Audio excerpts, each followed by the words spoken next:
with regards sa tong araw ng kagitingan, how crucial it is, ma'am, nga taliwala sa kadugay na sa panahon, ma'am, nga sakripisyo tong mga war veteran, that we will continue to remember their sacrifice, especially, ma'am, kani sa tuang mga kabatanunan. Okay.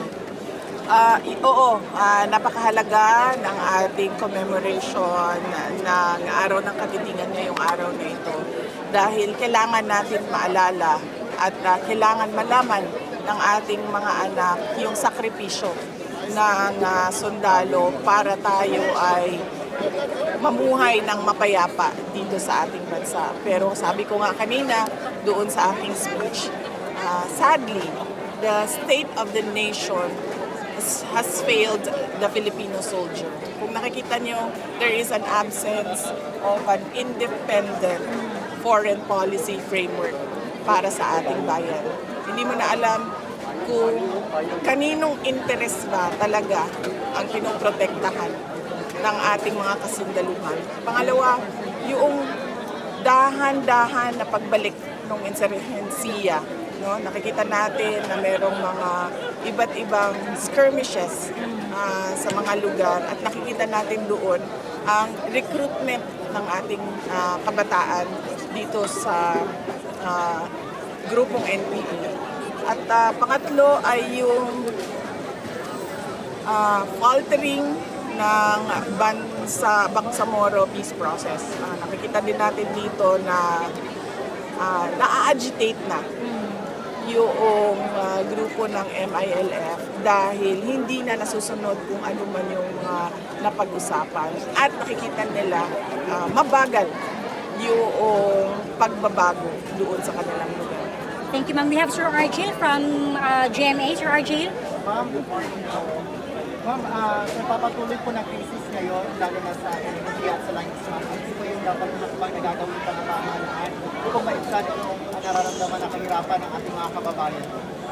Sa crisis ng langis, ma'am, ano ba dapat ang gawin ng ating pamahalaan upang maibsan yung nararamdaman kahirapan ng ating mga kababayan? Paniwala ko kung ang tanong is ano pa dapat ang ginagawa ng pamahalaan, ay dapat tanungin natin ang ating Pangulo, no? Ano pang ginagawa niya para tulungan ang mga kababayan natin na tinatamaan o nahihirapan dahil dito sa epekto ng krisis sa Middle East.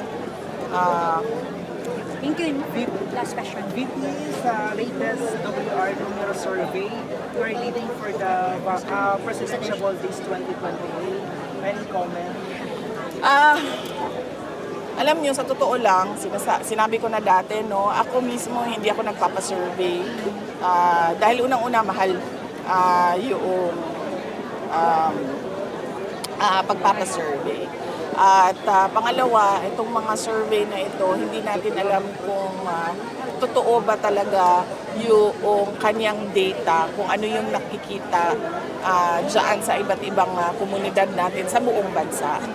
Pero, sabi ko nga, lagi, nagpapasalamat ako at kami sa tanggapan ng pangalawang Pangulo sa patuloy na suporta at pagtitiwala ng ating mga kababayan sa aming kakayahan para magbigay ng makatotohanan na serbisyo.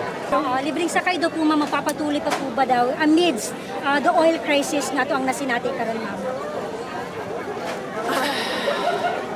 Ang tanggapan ng pangalawang Pangulo ay merong proyekto na libreng sakay, no, para sa lahat. At ito ay isang proyekto na sinimulan namin noong 2022 dahil nakita namin na kailangan talaga ng tulong ng ating mga kababayan in terms of savings sa daily expenses nila. At ito ay tutuloy, lalo na ngayong merong krisis at merong sobra at bigla ang pagtaas ng presyo ng mga produkto. VP, update na lang dun sa 2028 elections. May ano ka na ba, initial list sa 12 senators slate mo or possible mas marami pa sa 12? Wala. Wala pa akong senators. Merong mga nagpahayag na interesado sila na magsama kami kung sakaling ako ay tumakbo at sila din ay tatakbo.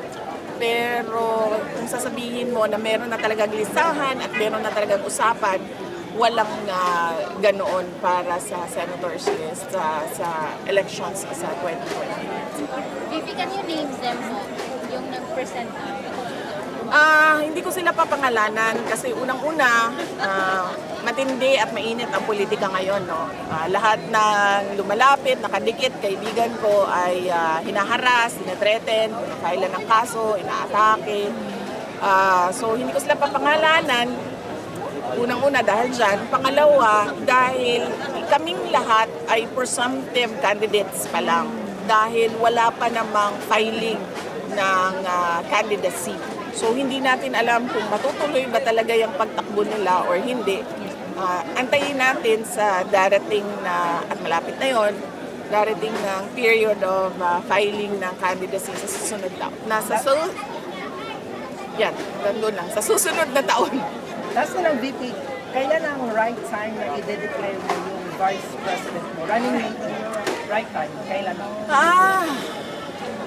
Depend kung ready, kung meron na, dahil sa ngayon wala pa naman akong Vice President na candidate na kasama, kung meron na at ready na siya, na magpahayag na siya ay tatakbo bilang Vice President.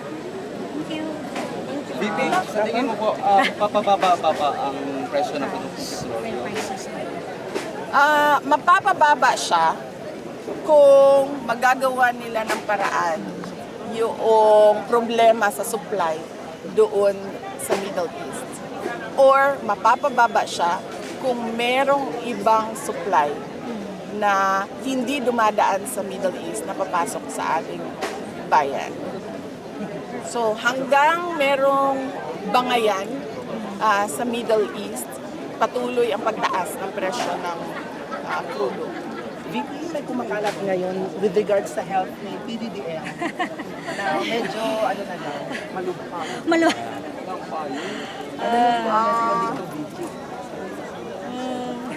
Good luck sa kanya. Thank you. Thank you.